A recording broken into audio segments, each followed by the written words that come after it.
Each of us will discuss the different aspects of our power plant. And we will prove to you why nuclear energy is the best source of energy for the Philippines for the years 2020 to 2050. Hope you enjoy!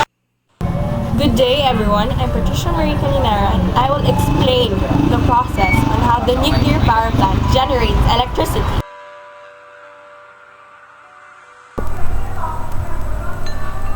Here are the two kinds of nuclear power plants.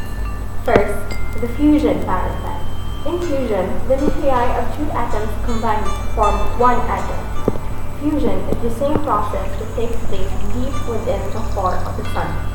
The one major plus of fusion power plants is that they release absolutely no radiation. Very intense heat levels are needed for fusion. In fusion, the nucleus of one atom is split into two.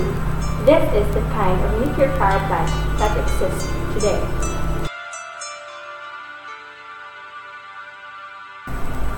In a boiling water reactor, the heat from the split atoms causes the water to boil, producing steam that drives the turbine. Afterwards, the steam is converted back to the liquid water and returned to the reactor coil. On the other hand, the PWR were developed after the boiling water reactors and work in a slightly different manner. In a PWR, the water in the reactor tank is under pressure to keep it from boiling even though it reaches very high temperature. In a system generator of a PWR, water passes through thousands and thousands of small pipes. In heat, the pipes turns in the water to steam, which then drives the turbine. The turbine powers the generator, which in return produces electricity from mechanical energy to electrical energy. Here is the process differs from a boiling water reactor. The reactor water is now pumped back into the reactor tank and heated again. The steam from the turbine is cooled in a condenser, and the resulting water is sent back into the steam generator and heated again. To prevent overheating, control rods made of a material that absorb small atomic particles are inserted. Good day, I'm Lawrence Francis David. I will now discuss the different types of uranium mining and where the Philippines can get uranium.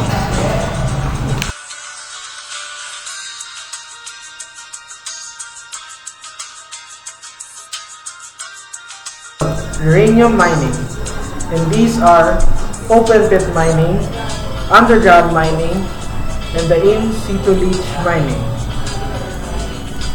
In general, open pit mining is used where deposits are close to the surface, and underground mining is used for deep deposits, typically under greater than 120 meter deep.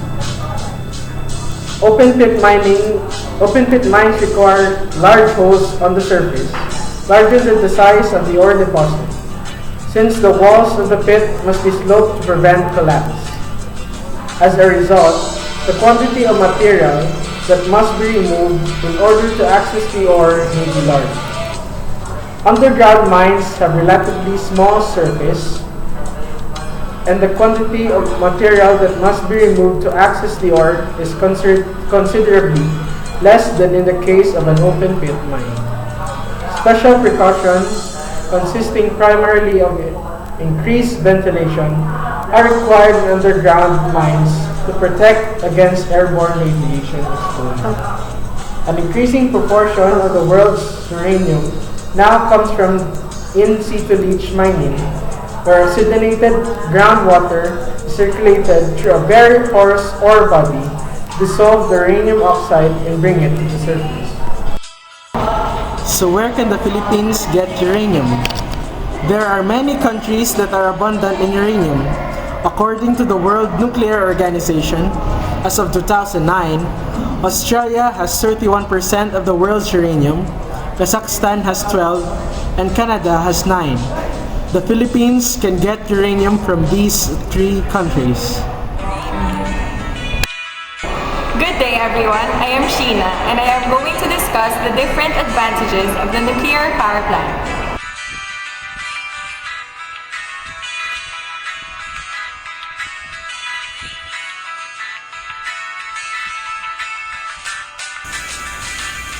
Here are some of the many advantages of the nuclear power plant.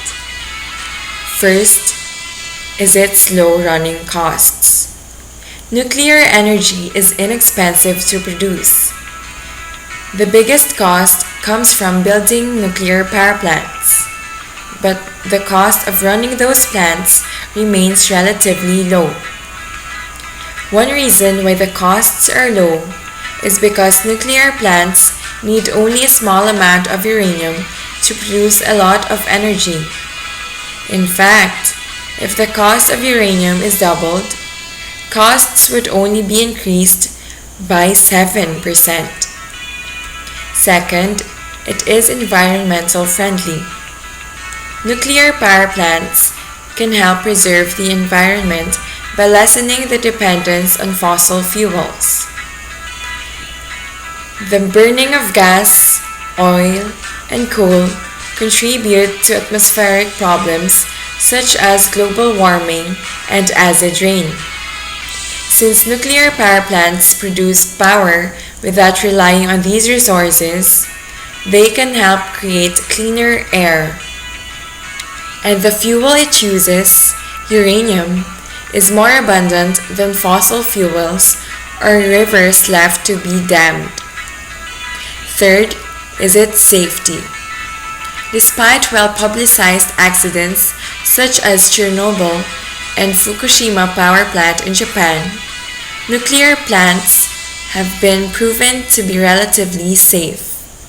According to ILOILO.org, the chances of dying as a result of a nuclear power plant disaster is lower than dying from heart disease, fire, homicide.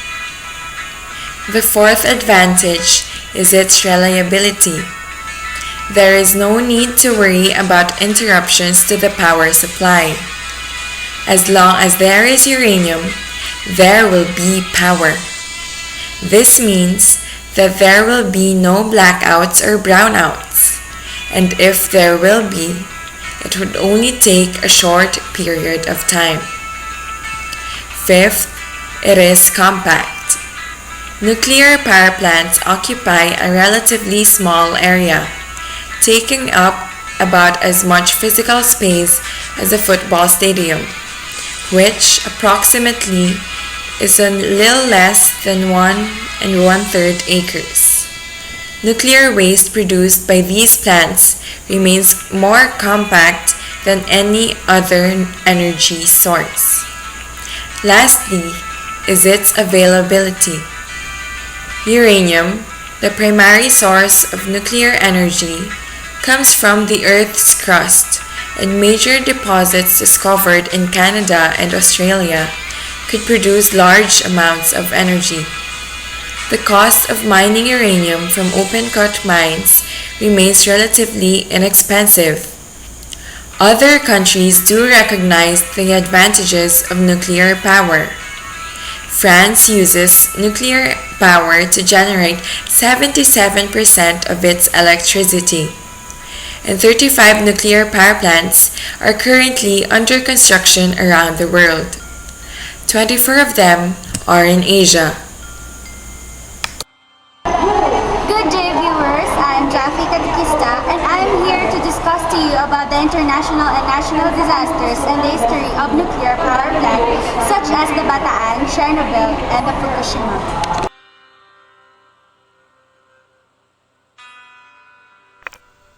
How often do nuclear power plants go wrong? How many accidents and incidents are there? Construction on the Bataan nuclear power plant began in 1976, a project of then President Marcos, following the 1979 Three Mile Island accident in the United States. Marcos was overthrown by the People Power Revolution in 1986. After the April 1986 Chernobyl disaster, so far, the Japanese authorities have maintained that there is no cause to fear a major nuclear accident. The shutdown and test began at 1 a.m. on April 25th.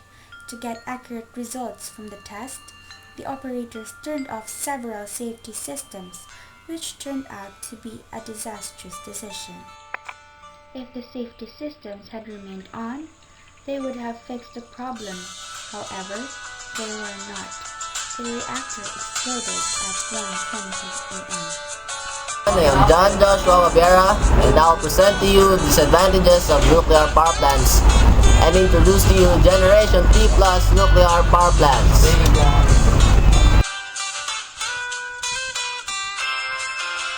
Disadvantages of nuclear power plants.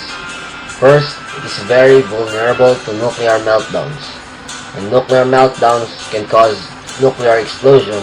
As a result, nuclear radiation may spread. It is very dangerous to your health. Next is nuclear waste. According to some sources, nuclear waste have around 100,000 years half-lives, thus creating long time periods before the waste will settle to safe level of radioactivity. Next disadvantage of nuclear power plants is its cost, because building a nuclear power plant is very costly, but the operating cost is cheaper.